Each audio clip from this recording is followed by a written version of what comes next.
Kenny Golladay era in New York is over. And it ended a lot quicker than most expected. Kenny Golladay signed a 4-year, $72 million contract before the 2021 season. And he only lasts 2 seasons, and it got ugly. And for Golladay, he is going to be released likely when the new league season year starts, which is March 15th. And so it likely will not be a post-June 1st cut, meaning that the Giants will save $6.7 million in cap space in 2023, and then Golladay will be fully off the books in 2024. This is, in my opinion, if it does go down, there had been, originally it was confirmation that it was going to be a March 15th release. That's since been tracked back a bit, but I think that it likely will happen.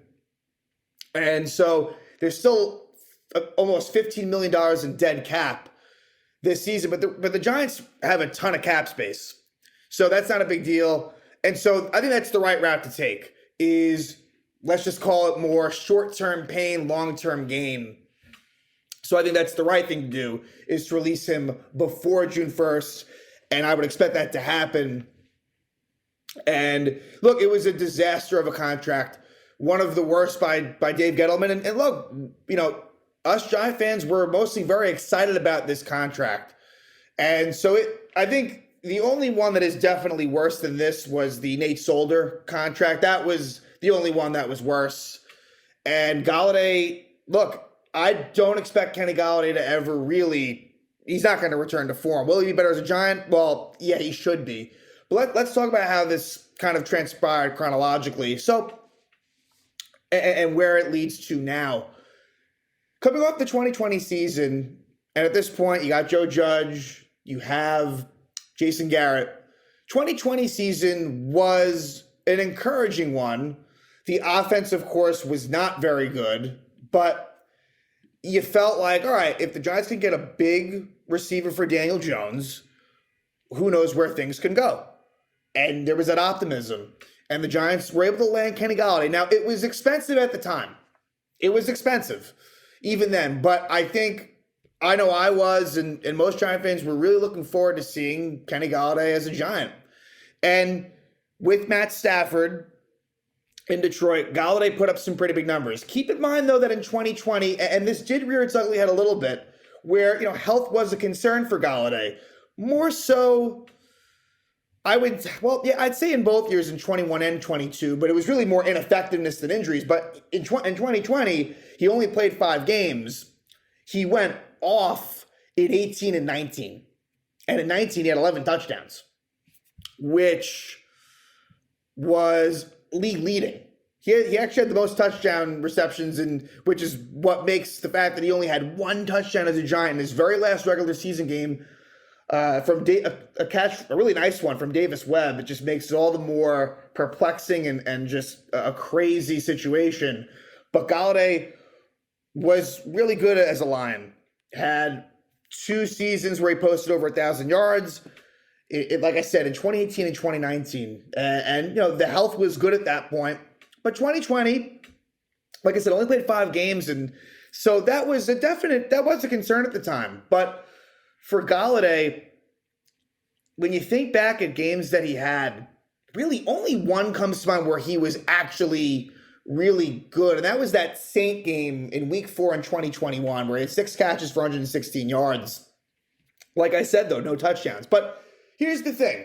2021, it was a disappointment. But you look back on it, and you can't really judge it for what it was after Daniel Jones. The Mike Glennon and Jake Fromm duo was really, really bad. So I can't count that against Kenny Golladay. But when it was Jones and Golladay, it wasn't great, but it was okay. And Golladay finishes the 2021 season. He plays 14 games out of 17, 37 catches, 76 targets. So again, like the efficiency was not there.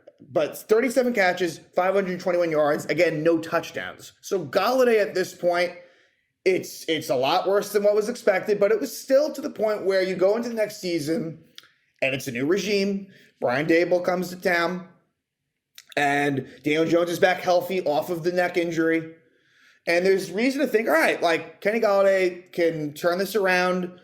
Maybe he won't be a cut as we now know that he is. Maybe he won't be a cut after 2022. But it really is worse than anyone could have ever imagined. There's just no separation. There is off the line. He just looks like a washed football player. And to make matters worse, he got the yips. Drops were a thing. Drops were an absolute thing.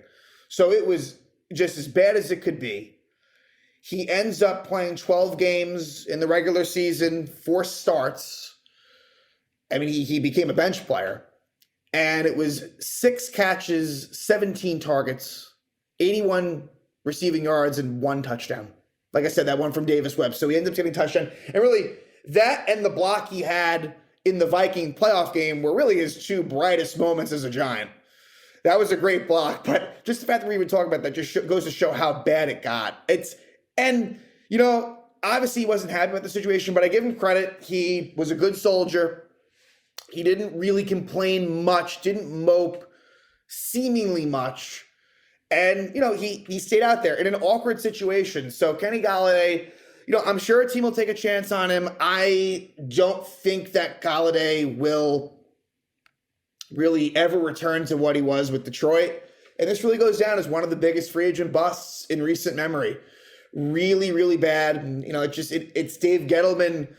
But again, to be fair, we were excited. But look, Dave Gettleman, he was the general manager, made a lot of bad moves, and that really was kind of the final straw. I mean, that was really the last really bad one. You know, in that time, he also signs Adoree Jackson, and that has worked out. Again, it was a sizable deal, right? It's not like the Giants got a bargain on Adoree Jackson, but that one, at least, Adoree Jackson, when healthy, has been really, really good.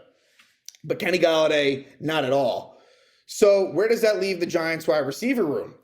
The Giants now, the only players on this roster that I can say, yep, they will be on the 2023 team is Isaiah Hodgins and Wan'Dale Robinson. Wan'Dale Robinson is coming off of a torn ACL. But Robinson, if that goes well, he'll be a pretty big part probably of the 2023 team.